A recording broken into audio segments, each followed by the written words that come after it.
अदम एतमाद, इस्तीफा या नए इंतखाबात। एस्टेब्लिशमेंट ने 3 ऑप्शन दिए। वजीर आजम इमरान खान का इंटरव्यू, कहा इलेक्शन बेहतर तरीके से है क्योंकि मैं इस्तीफे का सोच भी नहीं सकता। हुकूमत गिरा दी गई तो बंदरबाट शुरू हो जाएगी।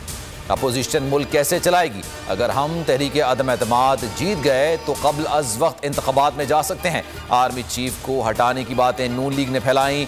जनरल फैज को अफगान सूरत हाल की वजह से बरकरार रखना चाहता था। मेरी जान को खतरा है लेकिन खामोश नहीं बैठूंगा। अगस्त में अंदाजा हो गया था कि मेरे खिलाफ साजिशें हो रही हैं। हुसैन हक्कानी जैसे लोग नवाज शरीफ से मुलाकात कर रहे थे। वजीर आजम इमरान खान कहते हैं कि हुकूमत की तब्दीली के लिए खुलेआम धमकी दी गई।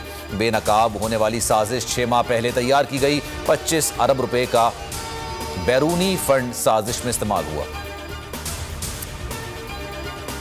साजिश का पता था तो पहले क्यों नहीं बताया? शहबाज शरीफ का सवाल। कहते हैं धमकी आमेज खत मिलने पर 3 हफ्ते खामोश क्यों रहे और फौरी शोर क्यों नहीं किया?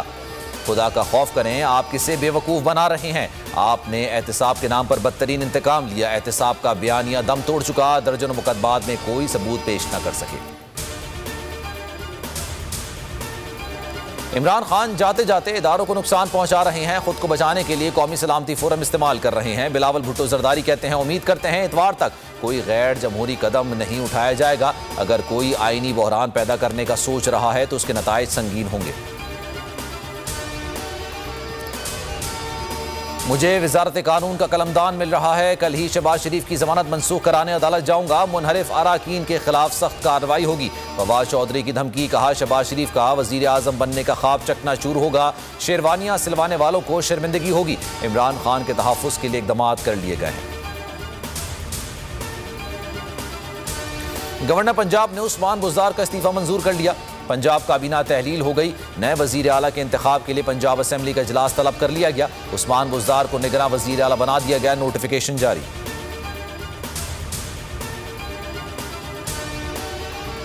तख्त लाहौर की जंग जोड़ तोड़ तेज हो गया। चौधरी परवेज इलाही से छीना ग्रुप की मुलाकात। 14 अराकीन ने हिमायत का ऐलान कर दिया। अलीम खान ग्रुप से नून लीग का राब्ता। हमजा शहबाज की हिमायत मांग ली। तरीन ग्रुप का मुशावरती इजलास, ताहाल कोई फैसला नहीं किया जा सका। फॉरेन फंडिंग केस में बड़ी पेशरफ्त। रिकॉर्ड अकबर एस बाबर को देने से मुतालिक पीटीआई की दरख्वास्त मुस्तरद।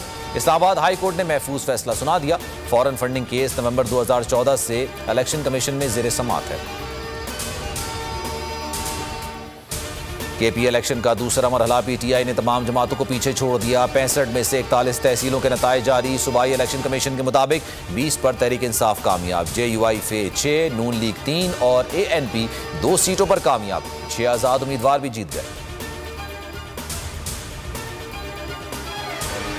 है हर तरफ नूरे इलाही। बर्दाश्त से होगी किरदार की पैमाइश। दस्तरखान पर जायके के तड़के लगेंगे क्योंकि दुनिया बोल है।